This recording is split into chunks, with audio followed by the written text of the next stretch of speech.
சிவசேனா மற்றும் இந்து ஜனசேனா சார்பில் சத்ரபதி சிவாஜியின் 395வது ஜெயந்தி விழா பொதுக்கூட்டம். கிருஷ்ணகிரி மாவட்டம் ஓசூரில் இந்து ஜனசேனா அமைப்பின் சார்பில் மராட்டிய மன்னர் சத்ரபதி சிவாஜியின் 395வது பிறந்தநாள் விழா பொதுக்கூட்டம் நடைபெற்றது.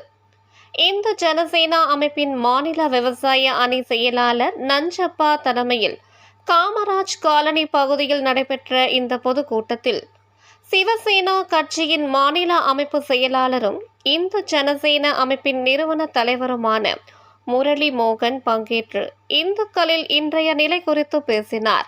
இந்துக்களில் சாம்ராஜ்யத்தை அமைப்பதில் பெரும் பங்காற்றிய சத்ரபதி சிவாஜி கண்ட கனவை நினைவாக்கும் விதமாக அவரது பிறந்த நாளை இந்து எழுச்சி நாளாக கொண்டாடி வருகிறோம்.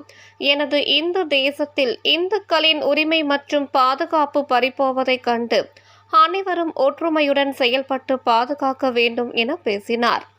இந்த பொதுக்கூட்டத்திற்கு சிறப்பு அழைப்பாளராக வந்திருந்த கர்நாடக மாநிலம் பெங்களூரை சேர்ந்த RSS அமைப்பின் மூத்த நிர்வாகி ரங்கராஜன் சிறப்புரை ஆற்றினார். இதில் சிவசேனா மற்றும் இந்து அமைப்புகளின் பிரதிநிதிகளும் நிர்வாகிகளும் தொண்டர்களும் ஏராளமானவர்கள் கலந்து கொண்டனர்.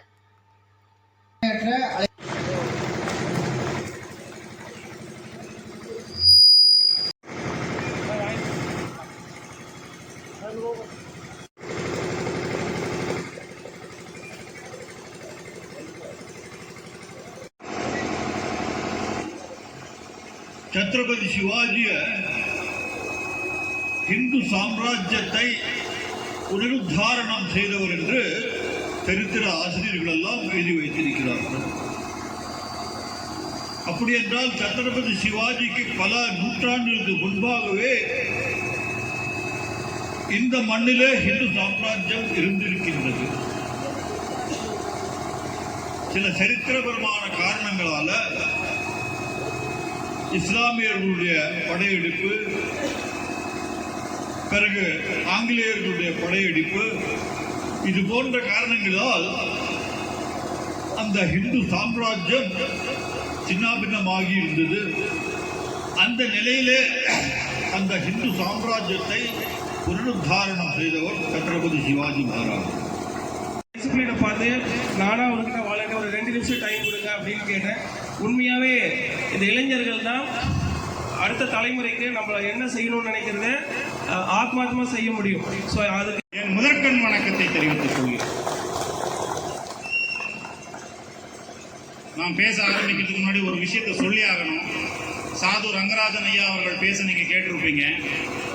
இது இந்த ஜென்மத்தில் நாம செஞ்ச மிகப்பெரிய பாக்கியத்தில் மிக முக்கியமான ஒண்ணு என்பதை நம்ம நினைச்சுக்கணும். காரணம் என்னன்னா, RSS ஒரு அமைப்பு கேள்விப்பட்டிருப்பீங்க. RSS தலைவர் ஹெக்டே அவர்கள், ஹெக்டேக்கு பிறகு குருஜி கோல்வல்கர் அவர்கள். குருஜி கோல்வல்கர் அவர்கள் வழிநடத்துவதன் பேரில் தான் RSS மிக பிரம்மாண்டமான பெரிய ஒரு அமைப்பாக உருவெடுத்தது. அந்த RSS வெளிவந்ததுதான் இன்று ஆண்டு கொண்டிருக்கக்கூடிய பாரதிய ஜனதா பார்ட்டி. அதில் இருக்கக்கூடிய பிரதமர் மோடி அவர்களை உட்பட அனைவருமே RSS சேர்ந்தவர்கள் தான் என்பதில் எந்த விதமான சந்தேகமும் இல்லை. அப்பேற்பட்ட RSSின் 2ஆம் கட்ட தலைவர், அதாவது எம்ஏக்கு அடுத்தபடியாக இருக்கக்கூடிய திரு குருஜி கோல்வல்கர் அவருடன் சிறு வயதிலிருந்து ஒரு பிரயாணத்தை தொடர்ந்த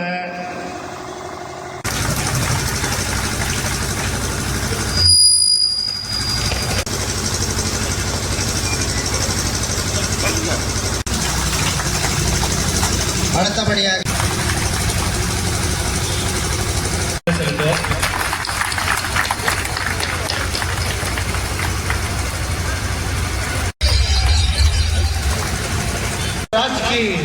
छत्रपति शिवाजी महाराज की जय भवानी, जय भवानी, जय भवानी, जय शिवाजी. ஒன்றிய நகர இந்து ஜனசேனா மற்றும் சிவசேனா